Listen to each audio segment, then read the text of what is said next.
Oi pessoal, no vídeo de hoje eu quero abordar um tema que faz tempo que eu estou querendo falar aqui e vai se encaixar muito bem com esse período que estamos passando, né?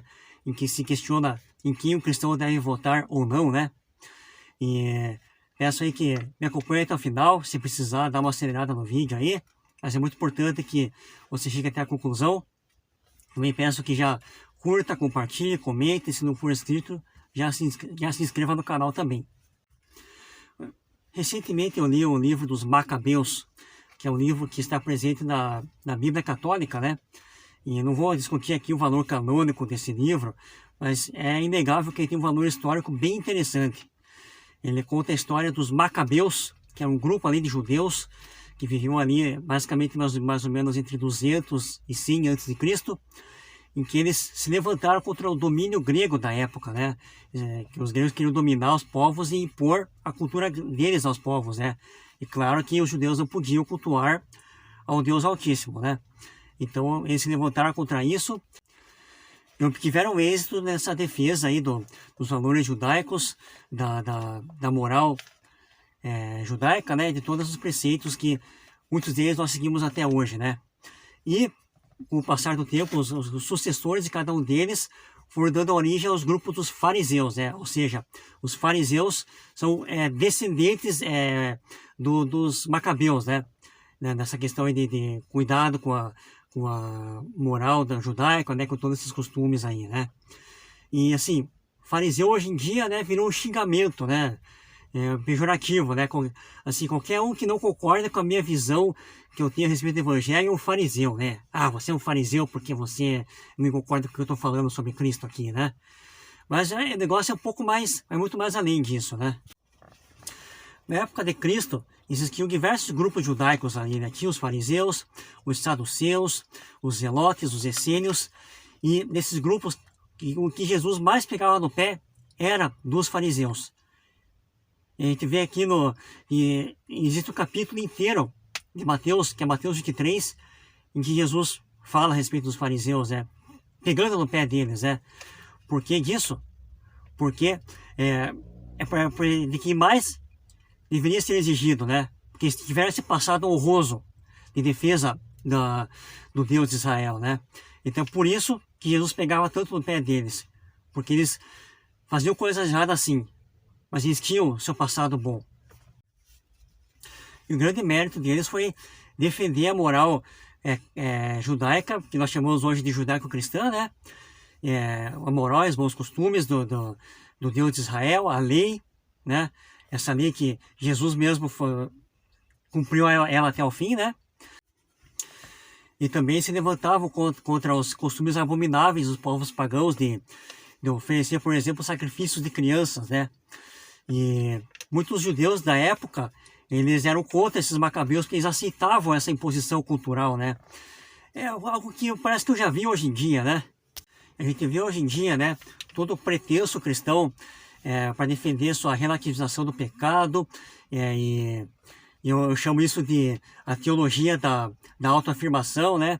Querem apontar o dedo para os cristãos comuns aí, cristãos que seguem aí os preceitos morais, aí a moral antiga, né? Costumam chamar eles de fariseus. Mas se for ver, isso na verdade seria um elogio. Porque justamente isso foi o mérito dos macabeus e também dos fariseus de defender esses costumes, né? Perante o paganismo, perante toda essa profanação feita pelo mundo aí, né?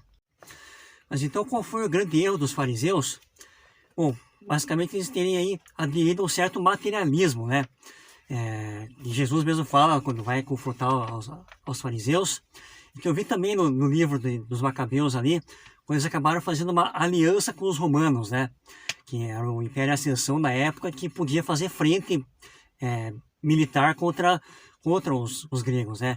Então eles fizeram essa aliança, e nessa aliança, quem instituía o sumo sacerdote em Israel eram os romanos. Isso foi até o tempo de Cristo, né? Que isso aconteceu. Então, digamos que essa foi a perda de rumo dos fariseus, né? Eles aderirem a esse materialismo aí, né? E interessante é que o materialismo, ele é algo que faz parte das doutrinas marxistas e socialistas de maneira geral, né? Nós vemos também um grande materialista nos evangelhos, que é Judas, né? A gente vê ali quando Jesus foi ungido por aquela moça lá com aquele óleo lá de alto valor, e não conseguiu ver a transcendência do ato, mas somente o valor material daquele perfume, né? Não que podia se vender e dar aos pobres, né? É o papinho que a gente ouve até hoje aí, né? Tem pessoal que nega a transcendência e só vê a questão material e quer ajudar os pobres, né? Então esse materialismo está impregnado hoje nas igrejas, né? Essa diminuição da transcendência e ascensão do materialismo, né? Já vi pregações aí em que o sujeito falou que quando Jesus multiplicou os pães, ele não estava apenas querendo ensinar sobre a partilha, ou seja, negou a transcendência do ato, né? A transcendência do milagre da multiplicação, a uma mera partilha do bem material, né? Eu também já vi aí, né? Alguns dizerem, não, Deus está acima de todos, Ele está no meio de nós.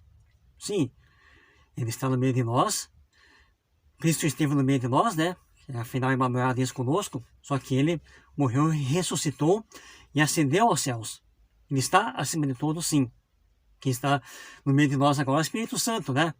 Então, você veja, toda a transcendência do Evangelho é suplantada por esse materialismo presente nessa ideologia que está presente também nas igrejas católicas e evangélicas hoje em dia. Uma das bases filosóficas do marxismo é aquela que quer destronar a Deus. E é isso que eu vejo nessas pessoas. Elas estão destronando a Cristo. Destronando a Cristo e colocando ele ajoelhado diante da mesma ideologia que eles estão ajoelhados. E eu pergunto, você cristão, você católico, você está ajoelhado diante dessa ideologia e querendo que Cristo também fique ajoelhado perante ela? E daí o esquerdista que seguiu essa questão fala assim, né? Não, que o PT ele vai ajudar os pobres, ele é a favor de que o governo dê saúde, educação e tudo que as pessoas precisam, né? Mas muito bem, vamos analisar com mais calma essa questão aí. O que a Bíblia fala sobre o que o governo deve fazer? A única coisa que eu vi a respeito disso, qual é a função de um governo, está em Romanos 13. Em que basicamente o governo deve exercer a justiça divina nessa terra. Ou seja, o governo deve bancar uma polícia que prenda quem comete o mal e um judiciário que puna devidamente aqueles que transgridem a justiça divina nessa terra, né? Nós vemos aqui que a esquerda faz justamente o contrário.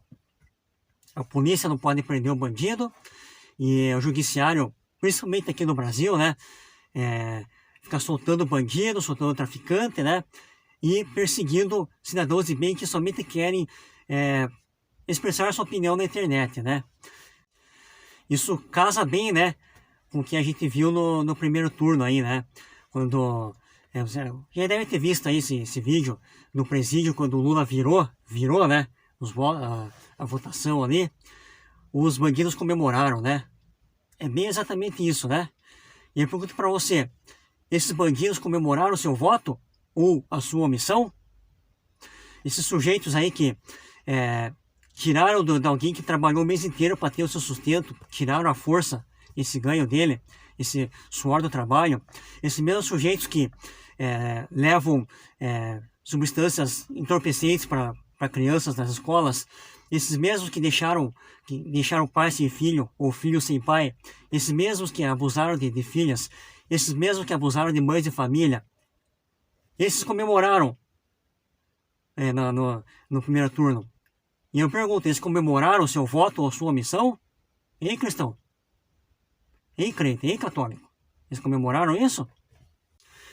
Nem também tem a questão, né, o cuidado com a saúde, cuidado com a educação, com os pobres e tal, né? Basicamente está falando o quê? Provisão, né? Isso é uma provisão. E, assim, até onde eu sei, o nosso maior provedor é Deus. E, assim, se você quer colocar para o Estado que ele seja o provedor, aí estamos complicados, né, meu amigo? Aí você está correndo o mesmo erro dos fariseus ao se aliarem com os romanos, que faziam coisas, atribuições que não deviam sobre os filhos de Deus, né, nessa terra. E também tem a questão tanto Antigo Testamento como do Novo, e que nós temos na nossa autorresponsabilidade, nosso autogoverno. Nós que temos que correr atrás de muitas coisas aqui nessa terra, né? Tem aquele versículo, né, que nenhum esquerdista que seguir os cristãos não gosta, né? Que não trabalha, que não coma, né? Pois é. Pois bem, mas aí tem as pessoas, né, que por N motivo não conseguem ter essas coisas, passam necessidades, e aí como é que faz com elas? Aí entra o governo? Não. Aí entra a igreja. Porque a igreja que deve ser o sal da terra e luz do mundo, não é?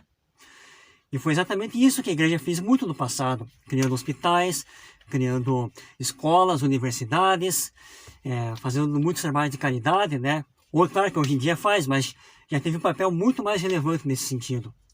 Isso nos foi tolhido, no Brasil principalmente, por essa questão de que o governo deve fazer as coisas, né? E aí, cristão, e aí, crente católico, você vai terceirizar a sua caridade para o Estado?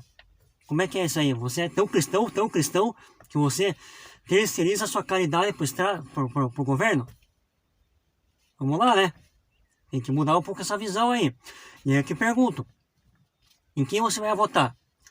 Naquele candidato que quer diminuir cada vez mais o papel das igrejas, deixá-las cada vez mais submissas ao governo, mais ali bem amansadinhas ali, ou um governo que vai diminuir impostos aí para que as pessoas possam praticar sua caridade por conta própria, vai aí dar liberdade para as igrejas fazer o que bem entenderem, não vai taxar igrejas, né? Qual que é o lado que quer taxar igrejas mesmo? Pois é, meu amigo. Então, pensa bem na decisão do dia 30. Deus abençoe a todos e até a próxima.